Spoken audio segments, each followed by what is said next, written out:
বন্ধুরা, সকল বিশ্বযুদ্ধের উৎপত্তিস্থলী জার্মান, ইউরোপ। এখন পৃথিবীর একটা বিশ্বযুদ্ধের দিকে ধাবিত হচ্ছে। যে বিশ্বযুদ্ধের প্রদীপ জ্বালাচ্ছেন জার্মানি এক মহামান্য রাষ্ট্রপতি ট্রাম্প সাহেব।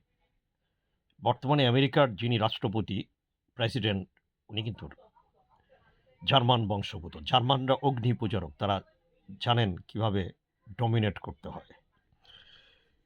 আজ পৃথিবীতে যে দাবানল গ্রাস করতে যাচ্ছে পৃথিবীকে, সেই দাবানলের স্রষ্টা হচ্ছেন আমাদের ট্রাম্প মহোদয়।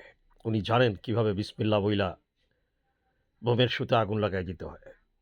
আমরা আল্লাহ সুবহানাহু ওয়া তাআলা সবার কাছে পৃথিবীর জন্য দোয়া যাচ্ছি, যাতে আমরা কোনো অবস্থাতেই কোনো ভুল হঠকারী সিদ্ধান্তে তৃতীয় বিশ্বযুদ্ধের দিকে না ধাবিত হই। কারণ যেভাবে একজন রাষ্ট্রপতিকে আলগায় নিয়া যাইয়া তার এক বাড়ির থেকে আরেক বাড়িতে উঠায় নিয়ে যাওয়া হইল, এরকম যে কত রাষ্ট্রপতির সিংহাসন আলগায় নিয়ে আরেক বাড়ি যেয়ে পড়বে, আল্লাহ সুবহানাহু ওয়া তাআলা কেউ বলতে পারে না।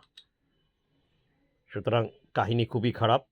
সবাই তার সিংহাসন সুন্দর কইরা শক্ত কইরা ধইরা রাইখেন ভাই। অলরেডি কিন্তু সানডে মানডে ক্লোজের ধ্বনি বাইজা গেছে। বিশ্বযুদ্ধ জার্মান যেমন হিটলার সাহেব প্রমাণ করে দিয়েছিলেন, উনার সাইজ যতই ছোট হোক পৃথিবী কাঁপায় ছেড়ে দিছে। ট্রাম্প সাহেবের বয়স যতই হোক, উনি কিন্তু প্রমাণ করে দিয়েছেন যে he is only one power to change the appearance of the present universe.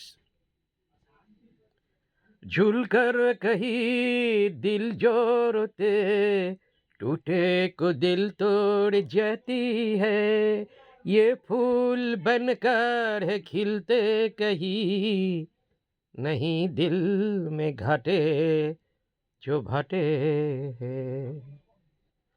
Zulkar কাহি হিন্দির সেই কথাই সঠিক হলো। সুতরাং না জানে कैसे, না জানে कैसे पल में बदल जाती है ये दुनिया के बदलते रिश्ते। এ দুনিয়াতে কোনো রিশতের কোনো সম্পর্ক নেই, কোনো রিশতে নেই, কোনো সম্পর্ক নেই। ব্যবসার ক্ষেত্রে, আইডিওলজির ক্ষেত্রে, স্বার্থের ক্ষেত্রে, at the 11th hour everything is valueless. So try to survive yourself by the support of own hand.